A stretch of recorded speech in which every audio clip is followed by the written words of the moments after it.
ઉત્તરકાશીના ધરાલીમાં થયેલી તબાહીનો વધુ એક વિડીયો સામે આવ્યો છે, જેમાં દુર્ઘટનાનો વિનાશ જોઈ શકાય છે। બજારમાં કેવી રીતે ગભરાટ ફેલાયો હતો તેના એક્સક્લુઝિવ તસવીરો તમે જોઈ શકો છો। અચાનક બનેલી પરિસ્થિતિ પછી કોઈ કંઈ સમજી શકે તે પહેલા જ પૂરે બધાને ઘેરી લીધા। કેટલાક લોકો ભાગ્યશાળી હતા કે તેમનો બચાવ થયો। દ્રશ્યોમાં એવા લોકોને જોઈ શકો છો કે જેઓ પૂરમાંથી માંડ બચી ગયા હતા। આજે પણ લોકો આ દુર્ઘટનાને યાદ કરીને ધ્રુજી ઉઠે છે।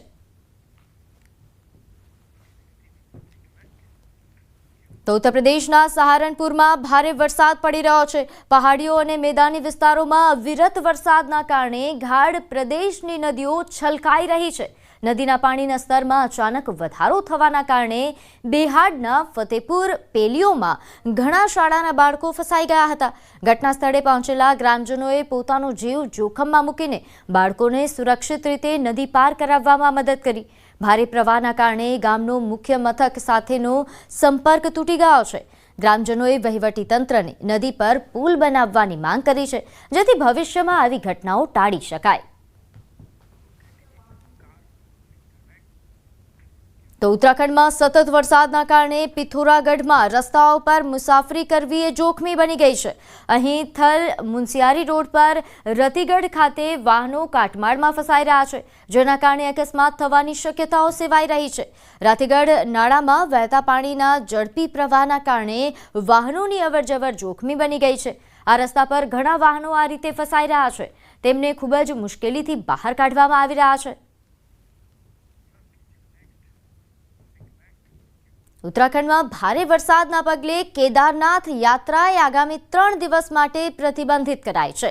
14 ઓગસ્ટ સુધી યાત્રા પર વિરામ મુકાયો। તમામ અધિકારીઓને એલર્ટ રહેવા સૂચના અપાઈ છે। ઉલ્લેખનીય છે કે હવામાન વિભાગે 12, 13 અને 14 ઓગસ્ટે રુદ્રપ્રયાગમાં ભારે વરસાદની આગાહી કરી છે, જેના પગલે જિલ્લા વહીવટીતંત્રએ યાત્રાળુઓની સુરક્ષાને ધ્યાનમાં રાખીને આગામી 3 દિવસ માટે કેદારનાથ ધામની યાત્રાને અસ્થાયી રૂપે બંધ કરી દીધી છે। જિલ્લા મેજિસ્ટ્રેટે તમામ વિભાગોને એલર્ટ રહેવા માટે સૂચના આપી છે। નદી કિનારે રહેતા લોકોને ખાસ સલામત સ્થળોએ ખસી જવા માટે અપીલ કરવામાં આવી રહી છે। રાષ્ટ્રીય ધોરીમાર્ગના જોખમી વિસ્તારોમાં જેસીબી અને પોકલેન મશીનો 24 કલાક તૈનાત કરવામાં આવ્યા છે, જેથી જો કોઈ અવરોધ આવે તો રસ્તો ખોલવા માટે તાત્કાલિક કાર્યવાહી કરી શકાય।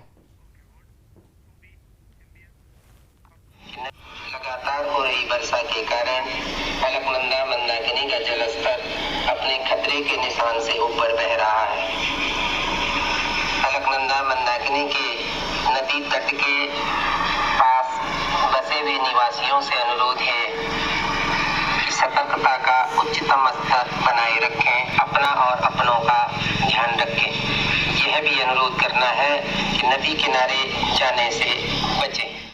लगातार हो रही वर्षा के कारण अलकनंदा मंदाकिनी का जलस्तर अपने खतरे के निशान से ऊपर बह रहा है। अलकनंदा मंदाकिनी તો આ તરફ બિહારના ભાગલપુરમાં ગંગાએ સર્વત્ર તબાહી મચાવી છે। સૌથી વધુ અસરગ્રસ્ત વિસ્તારો એ નાથનગર, કહલગાંવ અને ગોપાલપુર તેમજ અકબરનગર, સુલતાનાગંજ, શબોર અને પીરપેંટી છે। અહીં હજારો લોકો પ્રભાવિત થયા છે। નાથનગરના ટિયારા વિસ્તારમાં લોકો કમર સુધી પાણીમાં રહેવા માટે લાચાર બન્યા છે। કેટલાક લોકોએ છત પર છાવણી નાખી દીધી છે, જ્યારે હજારો લોકો ગામ છોડીને સ્થળાંતર કરી ચૂક્યા છે। જે લોકો ગામમાં બાકી છે તેઓ તેમના ઘરોને સુરક્ષિત કરી રહ્યા છે, જેથી તેમનો સામાન ચોરાઈ ન જાય। ગામમાં સેંકડો લોકો હજુ પણ પાણી વચ્ચે જિંદગી ગુજારવા મજબૂર છે। લોકોની સ્થિતિ દયનીય બની ગઈ છે। બાળકો અને વૃદ્ધો બધા ચિંતિત છે। આ નાથનગરના બિંદ ટોલી દિલદારપુર ગામના દ્રશ્યો છે કે જ્યાં ગંગા દર વર્ષે તબાહી મચાવે છે। ત્યાં હજારો લોકોને 1 થી 1.5 મહિનો હાલાકી ભોગવવી પડે છે।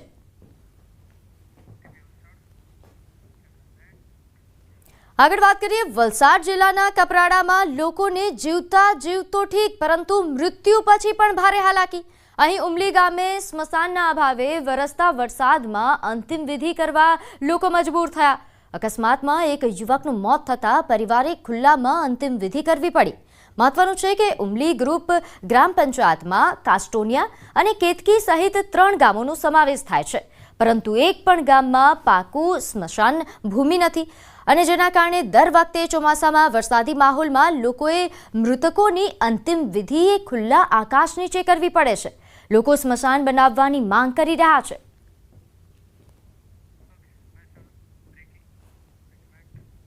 આ તરફ મહેસાણામાં બંધ થયેલી ચલણી નોટો એલસીબીએ ઝડપી પાડી. સતલાસના અંબાજી હાઈવેથી ઝડપી પાડી છે આ નોટ, જેમાં 500 અને 1000ના દરની 2085 નોટો ઝડપાઈ છે. હાલમાં ચલણમાં નથી આ નોટો, જેનો જથ્થો ઝડપાયો છે. આશિષ ઠાકોર નામનો ઈસમ કે જે જૂની ચલણી નોટો ભરેલા થેલા સાથે ઝડપાયો. કુલદીપ રાજપૂત અને હાર્દિક રાજપૂત નામના 2 લોકો ફરાર હોવાની માહિતી છે.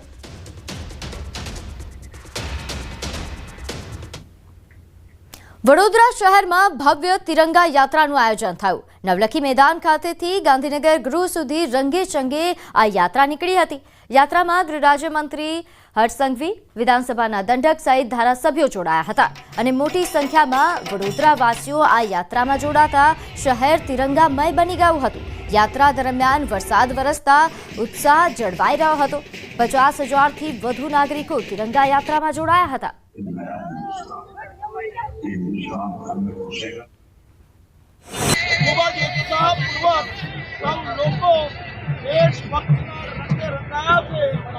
ચાલુ વરસાદે બી સૌ લોકો વધુ જોશમાં વધુ ઉત્સાહથી આ રેલીમાં આજે દેશભક્તિના રંગે રંગાઈ ગયા. વડોદરા નાગરિક સ્વયંભૂ ઉમટી પડ્યા છે અને સફળ બનાવવા માટે. અને આપ જોઈ શકો છો કે આ માહોલને આખા સિટીમાં લગભગ 75,000 ફ્લેગ્સની ડિસ્ટ્રીબ્યુશન થઈ છે અને આજે 50,000 પ્લસ લોકોની આવવાની અમે તૈયારીઓ કરી રહ્યા છે. 2 કિલોમીટર રૂટને સફળ બનાવવા માટે અમુક આયોજન કરી છે, સિટીમાં લાઇટિંગ કરી છે, અલગ અલગ સંસ્થાઓ પણ આપણા સાથે જોડાયેલા છે.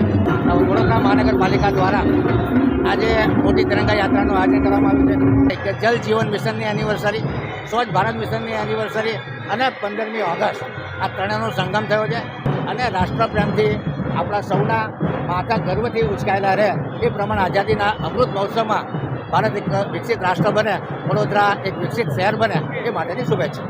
વડોદરા શહેરમાં આજે ભવ્ય તિરંગા યાત્રાનું આયોજન કરવામાં આવ્યું છે અને ખાસ કરીને વાત કરીએ તો દ્રશ્યો સીધા તમે જોઈ રહ્યા છો કે ગૃહ રાજ્યમંત્રી હર્ષભાઈ સંઘવી છે, તેમના દ્વારા આજે યાત્રા છે તેનો પ્રારંભ જે છે તે કરવામાં આવ્યો છે અને તેઓ પોતે આ યાત્રામાં જોડાયા છે અને સાથે સાથે જે તમામ ધારાસભ્યો, રાજકીય અગ્રણીઓ અને વિવિધ સંસ્થાના જે આગેવાનો છે તેઓ આ યાત્રામાં જોડાયા છે. બીજી સાથે મહત્ત્વની વાત કરીએ તો જે વિધાનસભાના મુખ્ય દંડક બાળુભાઈ શુક્લા છે તેમને પણ જોઈ શકાય છે કે તેઓ હર્ષભાઈ સંઘવીની સાથે આ યાત્રામાં ઉપસ્થિત છે.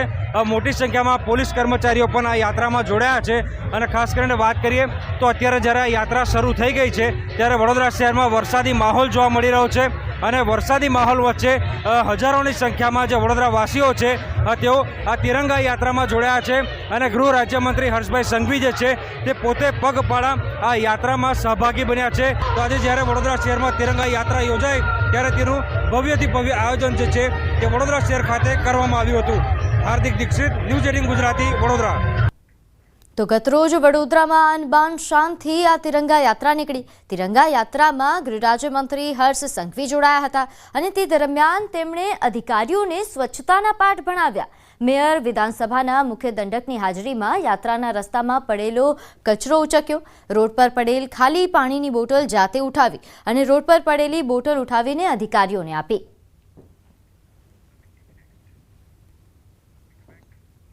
હવે વાત હમ દો હમારે દો નહીં પણ હમ દો હમારે ચાર આ નિવેદન આપ્યું છે પાટીદાર સમાજના આગેવાન આરપી પટેલે. ત્યારે હવે સાંભળો અમદાવાદમાં પાટીદાર સમાજની મહિલાઓ શું કહી રહી છે. વિશ્વ ઉમિયા ધામના જે પાટીદાર અગ્રણી છે આરપી પટેલ, તેમણે નિવેદન કર્યું છે કે નો ચાઇલ્ડનો કન્સેપ્ટ હવે સમાજ વિકસાવી રહ્યું છે. સાથે સાથે જે વન ચાઇલ્ડની વાત જે છે તે કરી રહ્યા છે તેને લઈને પણ તેમણે એક સૂચક નિવેદન કર્યું છે. જો આવું બનશે તો સમાજની સંખ્યા ઘટશે, સમાજનું સંખ્યાબળ નહીં રહે. આ પ્રકારની વાત તેમણે જાહેર મંચ ઉપરથી કરી હતી. સ્થાનિક મહિલાઓ છે આપણી સાથે, તેમની સાથે વાત કરીશું. તેઓ આ મતે શું કહી રહ્યા છે, તેમના મતે શું કહેવું છે. વન ચાઇલ્ડની વાત કરવામાં આવી રહી છે સમાજ પાટીદાર સમાજ દ્વારા, નો ચાઇલ્ડની વાત કરવામાં આવી છે. આ નિવેદન જે પટેલ સમુદાયમાંથી કહેવામાં આવ્યું છે એને કેવી રીતે જોઈ રહ્યા છો, એક મહિલા તરીકે શું માનો છો? કારણ કે એમનું કહેવું છે કે કાકા અને મામા હવે ભાડે મળશે, આ પ્રકારના બોર્ડ પણ લાગશે. આરપી પટેલ સાહેબની વાત એકદમ સાચી છે. અત્યારે હિન્દુ ધર્મની અંદર જે એક ટ્રેન્ડ ચાલી રહ્યો છે કે અમે બે એક અમારું એક, અથવા નો ચાઇલ્ડ, જે સોફિસ્ટિકેટેડ લોકો કહેવાતા છે એ લોકો વન ચાઇલ્ડનો અત્યારે કન્સેપ્ટ લાયા છે અને નો ચાઇલ્ડનો કન્સેપ્ટ લાયા છે. પણ તમે વિચાર કરો કે એક બાજુ હિન્દુ ધર્મ છે ને બીજી બાજુ બીજા બધા ધર્મો છે. હવે હિન્દુ ધર્મની અંદર તમે જો વન ચાઇલ્ડ અને નો ચાઇલ્ડ તરફ જશો તો તમારી સંખ્યા, તમે બે પતિ પત્ની છો એમાંથી એક થશે, અડધું થશે, રાઈટ? એમાં નો જશો તો તમે ઝીરોમાં જશો. તો આજથી 25 વર્ષ પછી તમે આખો હિન્દુ ધર્મ, હિન્દુ સમાજ એ માઇનોરિટીમાં જતો રહેશે. હું તો આ નિવેદનને પહેલાંના જમાનામાં કેમ 7-8 બાળકો હતા છતાં પણ ગુજરાન ચાલતું હતું અને પરિવારનો કોન્સેપ્ટ રહેતો હતો કે પરિવાર એક સમૂહ હતો આખો. અને જે અત્યારે આપણે તો અત્યારની અમારી જનરેશને પોતાના બાળકને કહેવું જોઈએ કે ઓછામાં ઓછા 2 થી 3 બાળકો તો હોવા જ જોઈએ. એમાં કોઈ ભૂખે મળતું નથી. હું તો એવી નજરથી જોઈ રહી છું કે કાકા નહીં, ફોઈ નહીં, મામા નહીં. આપણે અત્યારની જનરેશન તો કોઈને ઓળખશે જ નહીં કે કાકા શું કહેવાય, મામા શું કહેવાય, કોને કહેવાય. એ તો બધું ચાલવાનું જ નથી. મારું કહેવું એવું છે કે બાળક તો હોવા જોઈએ, પણ એ ઘણીવાર તો આપણું માનતા જ નથી. ખરેખર તો આપણે ફોર્સ કરીએ તો બી નથી કરતા એ લોકો. પછી અંતરની જનરેશન જ જેવી છે એમ કે ભાઈ તું કર, તારે જોઈએ 2-3 જોઈએ, પણ કંઈ સમજતા જ નથી. અમદાવાદમાં જે ઘાટલોડિયા વિસ્તારમાં રહેતા મહિલાઓ કે તેમણે જે આરપી પટેલ દ્વારા જે નિવેદન કરવામાં આવ્યું છે તેને લઈને પોતાના મતો જે છે તે રજૂ કર્યા છે અને પોતાની વાત જે છે તે મૂકી રહ્યા છે. નિલેશ સાથે ગૌતમ શ્રીમાળી, ન્યૂઝ 18 ગુજરાતી, અમદાવાદ. તો આરપી પટેલના વધુ બાળકો પેદા કરવાના નિવેદન પર આપ નેતા રેશમા પટેલે નિવેદન આપ્યું. રેશમા પટેલે નિવેદનથી અસહમતિ વ્યક્ત કરી. તેમણે કહ્યું કે આજની મોંઘવારીમાં પરિવારનું પાલન કરવું એ અત્યંત મુશ્કેલ છે અને વધારે બાળકોથી ન તો સામાજિક પ્રગતિ થાય છે, ન તો સમાજની ખામીઓ દૂર થાય છે. સમાજમાં જાગૃતતાના કાર્યક્રમને લઈને ઘણા બધા મુદ્દાઓ છે. યુવાનોમાં વધતી આત્મહત્યાની ઘટનાઓ, દીકરીઓના ઘણા ગંભીર પ્રશ્નો છે, તેના પર કાર્ય થવું જોઈએ.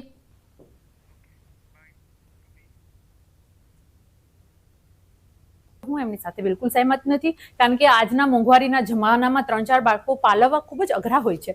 અને એનો એ મતલબ પણ નથી કે 3-4 બાળકો હોવાથી સમાજની પ્રગતિ થશે કે સમાજમાં જે કંઈ ખોટ છે એ પૂરી થશે, એવું નથી. સમાજમાં જાગૃતતાના કાર્યક્રમોને લઈને ઘણા બધા મુદ્દાઓ છે. યુવાઓ આજે આત્મહત્યા કરી રહ્યા છે, દેવામાં ડૂબી રહ્યા છે, દીકરીઓના પણ ઘણા પ્રશ્નો છે. આવા મુદ્દાઓને લઈને સમાજ જાગૃતિનું કાર્ય થવું જોઈએ. તો અમરેલીના જલાલા નગરપાલિકા પ્રમુખ નૈનાબેન વાડાએ રાજીનામું ધરી દીધું.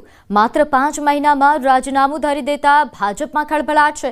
રાજીનામું આપવા પાછળ આંતરિક જૂથવાદ બહાર આવી શકે છે.